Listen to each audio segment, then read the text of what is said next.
요한복음 14장 7절부터 11절까지 신약성경 171쪽 정도 됩니다. 7절을 제가 읽고 다음 절을 여러분들이 교독하고 11절은 함께 한 목소리로 봉독하겠습니다. 너희가 나를 알았더라면 내 아버지도 알았으리로다. 이제부터는 너희가 그를 알았고 또 보았느니라.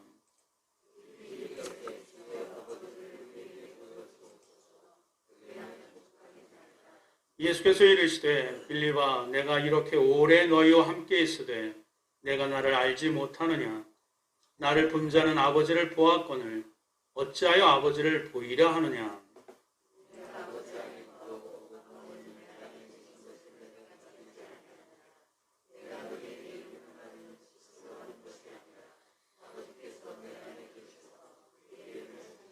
다 같이요. 내가 아버지 안에 거하고 아버지께서 내 안에 계심을 믿으라. 그렇지 못하겠거든 행하는 그 일로 말미암아 나를 믿으라. 아멘. 오늘 본문에 있는 말씀을 가지고 아버지께서 내 안에 라는 제목으로 함께 은혜 받기를 소망합니다. 우리 화면을 보시면 그리스 신화의 한 대목을 이렇게 그림으로 볼 수가 있습니다. 신들의 대장 제우스가 인간 에우로파 공주를 사랑해서 좋아해서 한눈에 반해서 인간 몸을 변화해가지고 소의 모습으로 흰 소의 모습으로 변장을 해서 이 공주와 이렇게 사랑을 맺게 됩니다. 근데 제우스의 아내 헤라가 이것을 질투를 하지요. 그래서 이 헤라도 인간의 몸 노파로 변장을 해가지고 이 에우로파 공주에게 접근했습니다. 그래서 뭐라고 속삭이냐면 요즘 사칭 자기가 제우스라고 하는 사칭하는 사기꾼들이 많이 있으니까 혹시 그런 사람이 나타나거든 본래의 모습을 보여달라. 그래야지 그 증거로 진짜인지 가짜인지 알 수 있으니 꼭 그렇게 확인을 해보라고 그렇게 꼬드깁니다. 에우로파 공주가 듣고 보니까 그럴싸하거든요.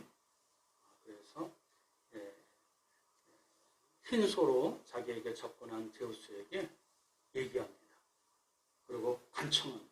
나에게 한 번만, 딱 한 번만 자기의 본 모습을 나에게 보여달라고. 제우스라면 뭐 못할 것 없지 않냐고 한 번만 꼭 보여달라고. 그러면 내가 믿겠노라고. 근데 여러분도 아시다시피 신화지만 신의 모습을 보면 인간이 죽어요, 안 죽어요? 죽습니다. 그런데 제우스가 막 극구 안 된다고 하지요. 말리지요.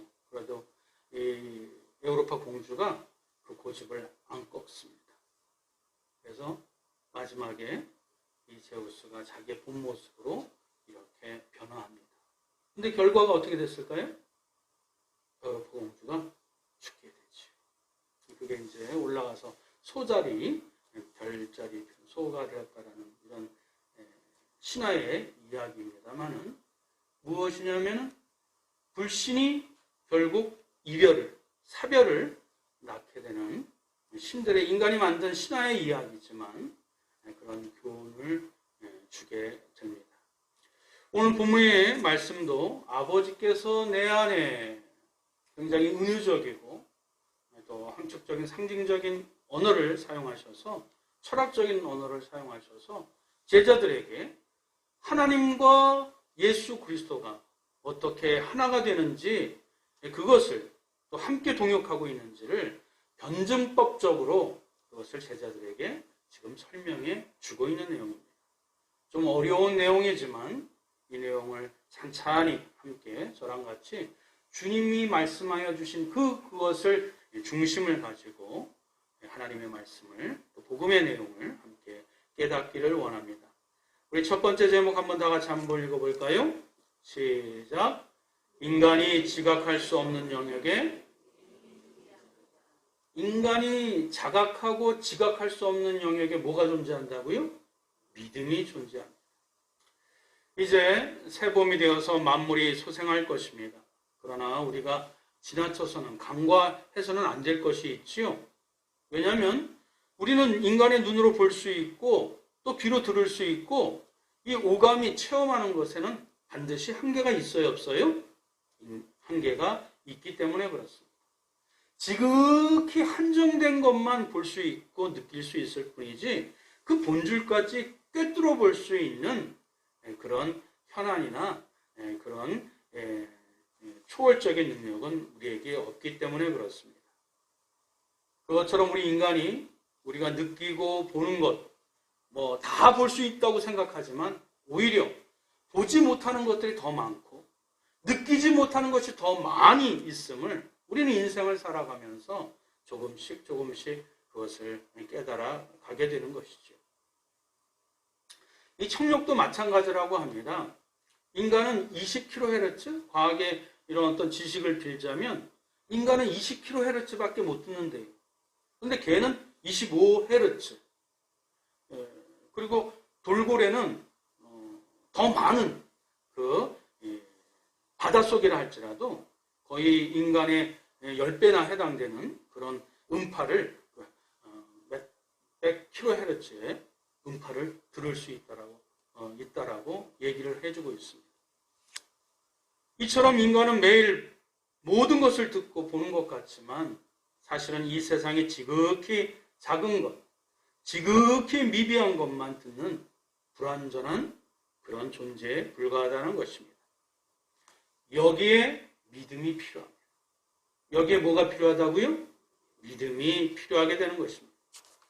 예를 들어서 여기 청년들도 있지만 청춘 남녀가 사랑을 해서 결혼을 약속을 해요. 근데 지금 온몸의 오감으로 알 수 있는 건 뭐예요?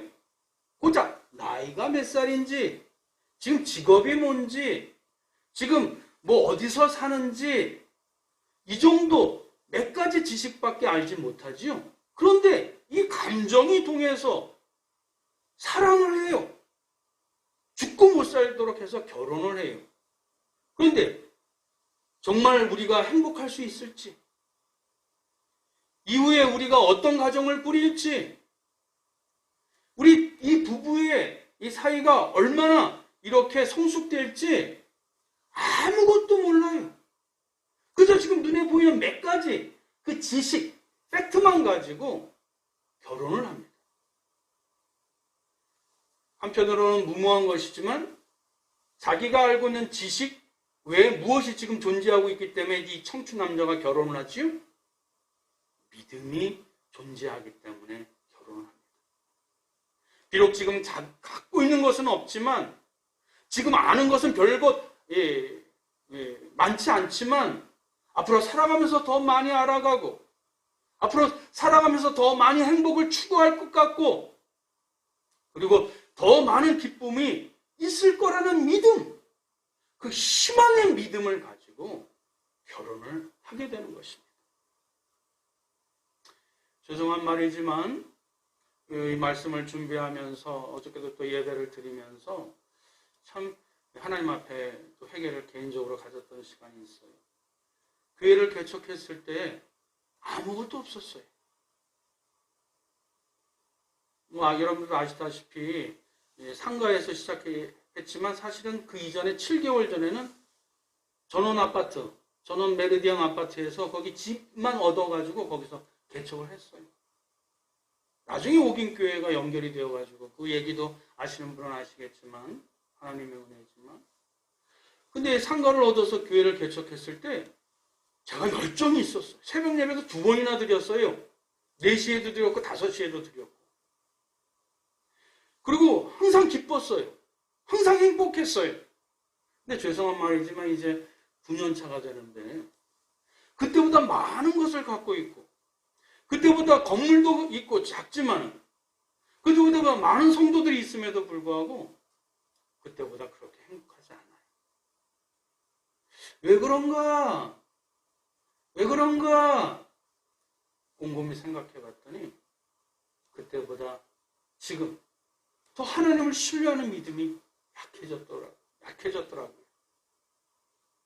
사랑하는 성도 여러분, 우리가 보고 느끼고 지각하는 것, 그 한계에 다다른 점에 믿음이 필요합니다. 믿음이 존재한다는 것을 우리는 반드시 기억해야 될 줄 믿습니다. 하나님과 인간의 관계도 마찬가지입니다.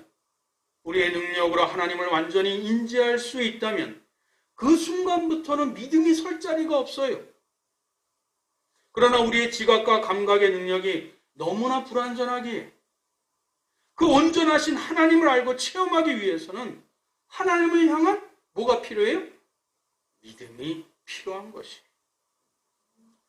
그래서 성경은 믿음장이라고 얘기하는 히브리서 11장에서 뭐라고 얘기하고 있지요? 다 같이 한번 읽어봅니다. 시작. 믿음은 바라는 것들의 실상이요 보이지 않는 것들의 증거니 선진들이 이로써 뭘 얻었다고요? 증거를. 무엇으로써? 이로써? 믿음으로 증거를 얻었고 믿음으로 말미암아 그 실상을 자각하고 인식했고 그 믿음으로 말미암아 지금 눈에 보이지 아니하지만 하나님을 분명히 믿고 확신 가운데 천국을 향하여 소망으로 다름박질 했었던 것입니다. 즉 인간이 모든 것을 보지 못하고 알지 못하기에 그 믿음의 영역이 반드시 필요하다는 믿음의 존재의 이유가 되고 존재의 동기가 된다는 것입니다.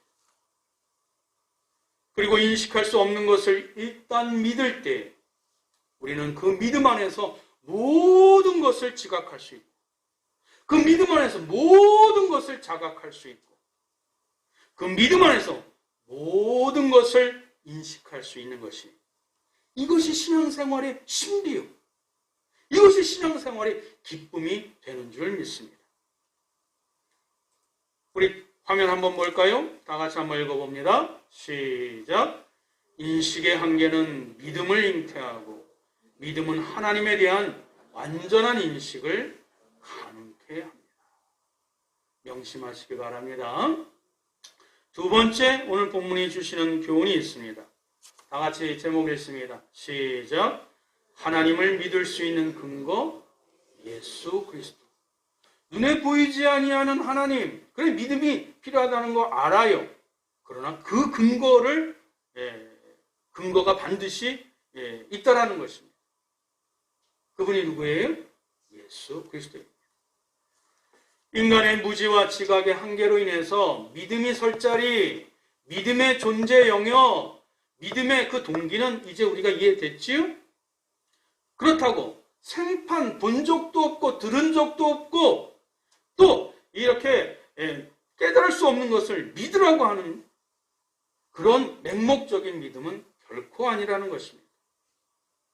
비록 우리 인간의 인지 오감 능력이 불완전하고 불확실한다 할지라도 그 인지하고 지각하고 자각할 수 있는 근거, 그 근거가 있을 때에 그 나머지를 알아가는 그 여행이 시작되는 것입니다.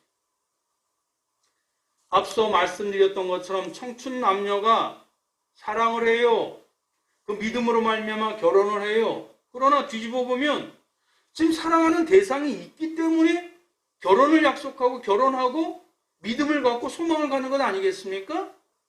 지금 눈에 보이지 아니하는 배우자가 없는데 잡히는 그렇게 캐치할 수 없는 배우자가 없는데 영혼 결혼식에 뭐예요?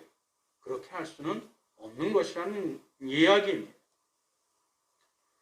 사실 유한한 육체와 유한한 능력밖에 갖지 못한 인간이 영이신 하나님을 온전히 인식한다는 것, 사실은 애시당초 불가능한 일이지요. 그래서 하나님이 그 인식의 대상 이전에 믿음의 대상일 수밖에 없는 것이 성경이 가르쳐 주시는 귀한 교훈 가운데 하나입니다. 그렇다고 해서 앞서 말씀드렸던 것처럼 무조건 믿으라, 무조건 순종해라, 복종해라, 그렇게 말씀하시는 그런 몰상식한 분이 우리 하나님은 아니십니다. 그런 비인격적인 분이 아니시란 말씀입니다. 하나님은 비록 우리가 불완전하고 또 유한한 존재인 것을 아시기에 그 가운데서도 이렇게 우리에게 그 하나님을 보여주시고 계시하십니다. 우리 화면을 한번 보겠습니다. 시작. 하나님 자신을 듣고 보고 인지할 수 있도록 당신 자신을 우리에게 계시해 주셨습니다. 바로 인간이 눈으로 보고 듣고 인식할 수 있도록 육신의 몸을 입고 이 땅에 오신 누구? 예수 그리스도이십니다. 믿으십니까? 아멘. 이것이 오늘 본문이 우리에게, 주님이 우리에게 들려주고 싶으신 핵심의 주제의 내용이요. 그 중심의 내용입니다. 그래서 주님이 말씀하셨어요. 7절을 제가 봉독해 올리겠습니다. 너희가 나를 알았더라면 내 아버지도 알았으리로다. 이제부터는 너희가 그를 알았고 또 보았느니라. 제자들의 이 말씀이 뚱딴지같이 느껴졌어요. 자신들은 보아야 믿고 만져야 믿고 그리고 이 내 자리에 함께 동석해야 믿는 그 오감의 능력만 갖고 있었기 때문에 예수님의 이 말씀을 이해하지 못했습니다. 그래서 제자 중 빌립이 이렇게 질문하지요. 8절이에요. 한번 다 같이 한번 읽어보겠습니다. 시작. 빌립이 이르되 주여 아버지를 우리에게 보여주옵소서. 그리하면 족하겠나이다. 아마 그 제자 빌립의 수준과 우리의 수준이 거의 비슷하지 않나 싶어요. 하나님 아버지를 직접 보지 않고서는 안 된다는 이야기예요. 하나님 아버지를 직접 내 눈으로 이렇게 확인해서야, 확인하지 않으면 부족하다는 이야기예요. 이에 예수님이 친절하게 대답하시죠. 우리 9절 한번 다 같이 한번 읽어보겠습니다. 시작. 예수께서 이르시되 빌립아 내가 이렇게 오래 너희와 함께 있으되 내가 나를 알지 못하느냐? 나를 본 자는 아버지를 보았거늘 어찌하여 아버지를 보이라고 하느냐? 너희들 두 눈으로 나를, 예수 그리스도를 본 자는 누구를 이미 보았다? 하늘의 하나님 아버지를 이미 보았다고 주님은 단언해서 우리에게 가르쳐주고 있는 것입니다. 그럼 어떻게 예수님을 보는 것이 보이지 않는 하나님을 보는 것과 동일할까요? 주님은 그런 궁금증을 갖고 있는 우리에게 또 제자들에게 또 깊이 친절하게 대답해 주십니다. 우리 10절 다 같이 한번 읽어봅니다. 시작. 내가 아버지 안에 거하고 아버지는 내 안에 계신 것을 내가 믿지 아니하느냐? 내가 너희에게 이르는 말은 스스로 하는 것이 아니라 아버지께서 내 안에 계셔서 그의 일을 하시는 것이라. 할렐루야. 아멘. 예수님은 하나님 아버지 안에 있고 하나님 아버지는 예수님 안에 계시다는 말씀으로 우리 주님께서는 하나님과 동일함을 우리에게 일러 주셨습니다. 이것이 어떻게 가능할까요? 그 근거도 예수님의 제자 중 그때는 몰랐으나 나중에 예수님이 부활하시고 승천하신 뒤에 그리고 대위임 명령으로 우리에게 부탁하셨던 그 말씀을 굳게 붙잡았었던 사도 요한이 요한복음을 집필하면서 이렇게 그 깨달음을 고백하고 있습니다. 요한복음 1장 18절이 다 같이 한번 읽겠습니다. 시작. 본래 하나님을 아버지 품속에 있는 독생하신 하나님이 나타나셨느니라. 할렐루야. 예수 그리스도를 누구라고 지금 묘사하고 있어요? 어떤 분을 믿고 확신을 가지고 지금 얘기해주고 있어요? 아버지 품속에 있는 독생하신 하나님. 하나님을 본 사람이 없지만 그 하나님 품속에 있는 그 독생하신 예수 그리스도가 바로 하나님이시다. 그것을 사도 요한이 깨닫고 확신한 그 믿음의 진리를 동시대의 초대교회 교인들에게 또 오늘날 믿음의 성도들에게 동일하게 가르쳐 주고 있는 것입니다. 하나님의 독생자이신 예수 그리스도는 인간의 눈으로는 볼 수 없는 하나님을 인간의 눈으로 볼 수 있게끔 이 땅에 오신 임마누엘 하나님이시라는 것입니다. 다시 말하면 불완전한 인간의 능력으로도 하나님을 체험할 수 있고 하나님을 인식할 수 있도록 이 땅에 오신 성자 하나님이 누구라고요?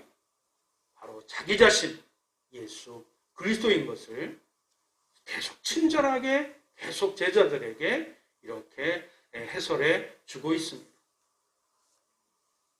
그래서 우리는 청력이 불완전하고 시력이 온전하지 못하고 인지 능력의 한계를 갖고 있음에도 불구하고 인간으로 오시어서 자기 자신을 친히 보여주신 예수 그리스도를 통해 하나님을 인간의 제한적인 인식 능력 그 안에서 그 능력 한에서 그 너머의 것을 온전히 믿을 수 있는 가교가 되고 디딤돌이 되는 줄 믿습니다.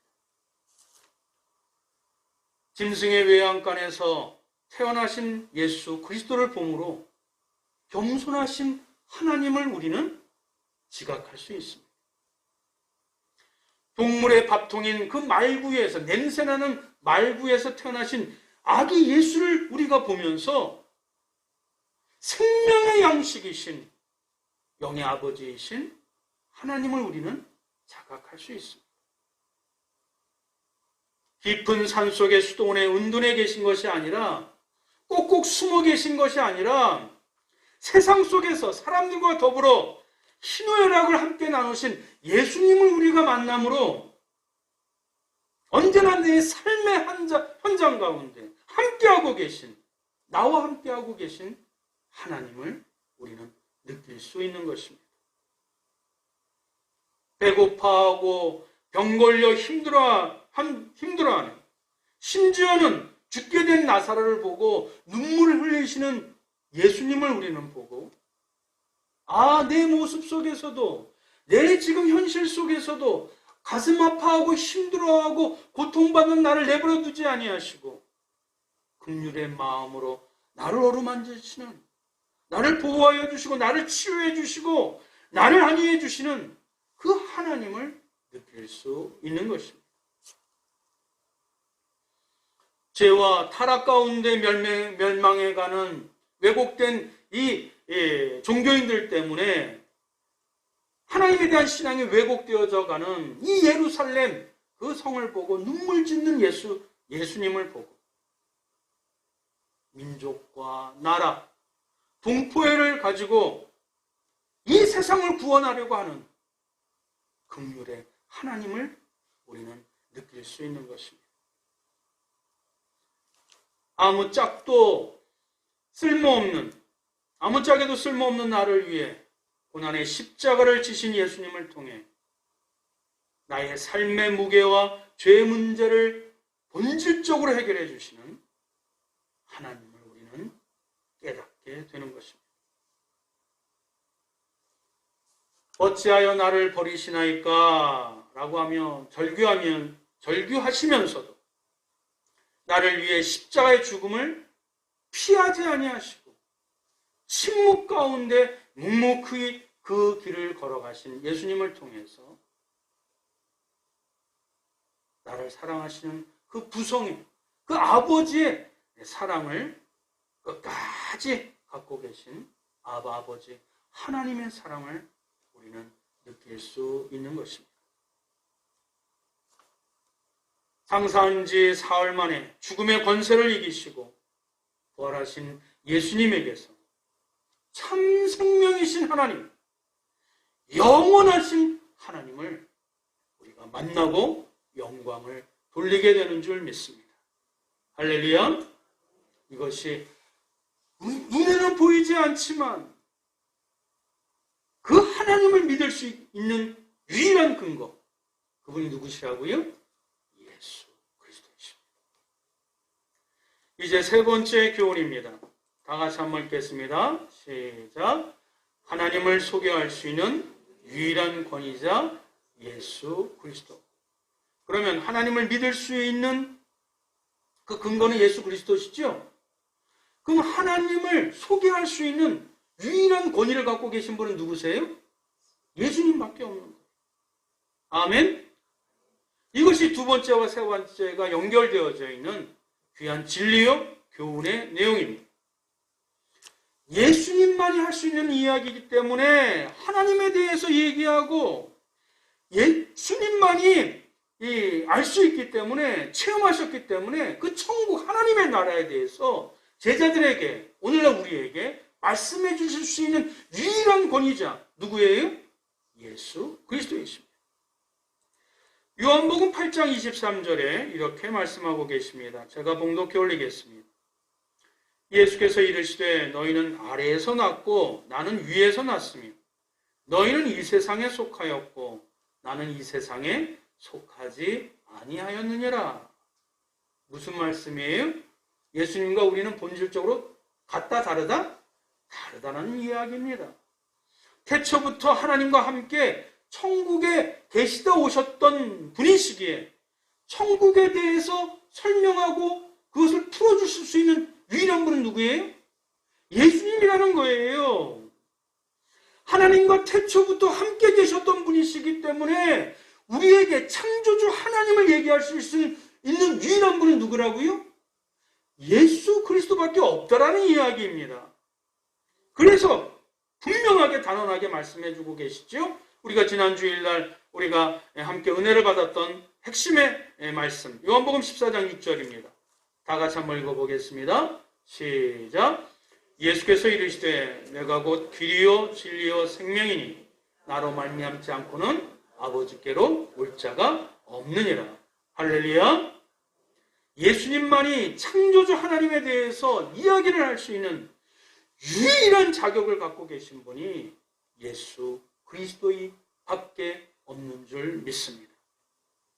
오직 예수님만이 우리를 하나님 아버지께로 천국으로 인도하는 유일한 길이요 진리요 생명이 되시기 때문인 줄 믿습니다. 이제 말씀을 맺겠습니다. 토마스 아 캠퍼스라고 유명한 종교 철학자, 기독교 철학자, 또 중세 수도사님이 계십니다.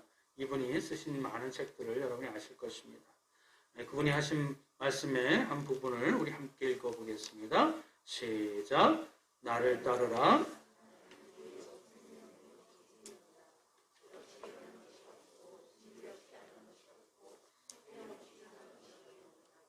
나는 신성한 길이다. 나는 무한 진리다. 참 생명, 복된 생명, 창조되지 아니한 생명이니라. 아멘. 이와 같은 말씀을 하실 수 있는 분은 오직 누구밖에 없으세요? 예수 그리스도밖에 없으십니다. 그럼에도 불구하고 아직 예수님을, 하나님을 믿지 못하는 분들이 계실까요?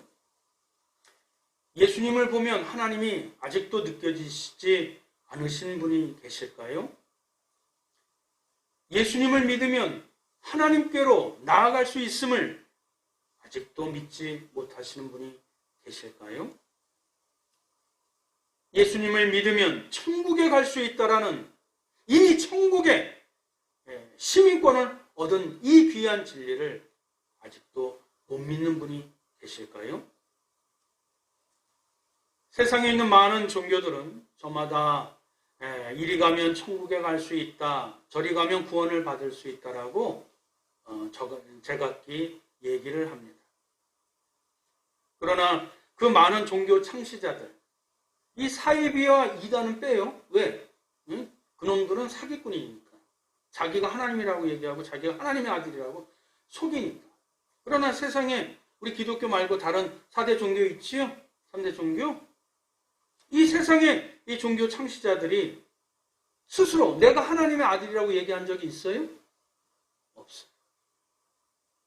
자신 있게 얘기하지 않고 얼버무리면서 그 길로도 구원받을 수 있고 이 길로도 구원받을 수 있다라고 얘기하지 단 한 명도 자신이 창조주, 조물주에게 갈 수 있는 유일한 길이요, 진리요, 생명이라고 얘기한 그런 종교 창시자는 없습니다. 오직 예수 그리스도밖에 없는 줄 믿습니다. 타 종교는 우리 기독교를 독선적이라고 얘기를 합니다. 왜냐하면 예수 그리스도를 통하지 아니하고서는 하나님께로 나아갈 수 없으며 구원받을 수 없으며 천국에 이를 수 없다라고 분명히 단언하기 때문에 그렇습니다. 왜 예수님께서 이렇게 단호하게, 분명하게 온유하신 분이시라면서요, 모든 인간을 포용하시는 분이시라면서요, 그러면서도 이 부분에 대해서는 예외를 두지 아니하고 타협하지 아니하고 이 부분은 분명하게 못을 박습니다. 왜냐하면 오직 자신만이 하나님께로 나아갈 수 있는 유일한 권위자의 자격이 되는 것입니다. 그리고 길이요, 진리요, 생명이 되기 때문에 그렇습니다.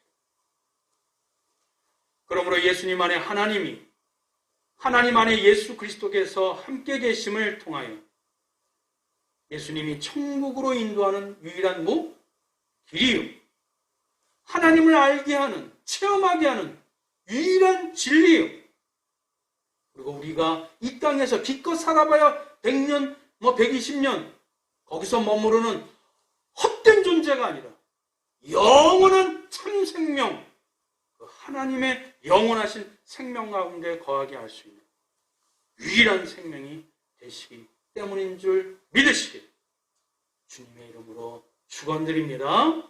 아멘. 기도하겠습니다. 사랑과 은혜가 충만하신 여호와 하나님, 이 땅에 오신 예수 그리스도를 통해 눈에 보이지 아니하신 하나님을 볼 수 있고 느낄 수 있고 체험할 수 있고 임재하심을 우리가 깨달을 수 있도록 계시해 주심으로 우리가 인식조차 할 수 없었던 하나님을 믿게 하시고 그 믿음 속에서 날마다 하나님에 대한 온전한 신앙을 가질 수 있도록 인도하여 주심을 감사드립니다. 기쁜 일이든 슬픈 일이든 날마다 우리의 삶 가운데 하나님의 사랑과 은혜의 섭리를 깨닫게 하여 주시고 그래서 날이 갈수록 하나님을 더 깊이 믿고 그 믿음 안에서 하나님을 더 넓게 알아가는 성숙하고 또 기쁨이 넘치는 소망이 넘치는 멋진 그리스도인으로 성장하게 하나님 인도하여 주시옵소서. 새봄을 맞았지만 여전히 넘어야 될 산들이 많이 있습니다. 그럼에도 불구하고 우리를 먼저 찾아와 주셔서 하나님의 자녀로 예수 그리스도를 믿게 하여 주시고 하나님께로 한 걸음 한 걸음 걸어갈 수 있도록 우리를 손붙잡아 인도하여 주시는 그 성령 하나님의 친절함에 우리가 믿음으로 응답하여 이 땅 가운데 더 소망을 노래하고 희망을 노래하는 능력의 용기 있는 신앙인으로 기독교인으로 살아갈 수 있도록 하나님 함께하여 주옵소서. 주님이 그리하여 주실 줄 믿사오며 우리 주 예수 그리스도의 이름으로 간절히 기도드리옵나이다. 아멘.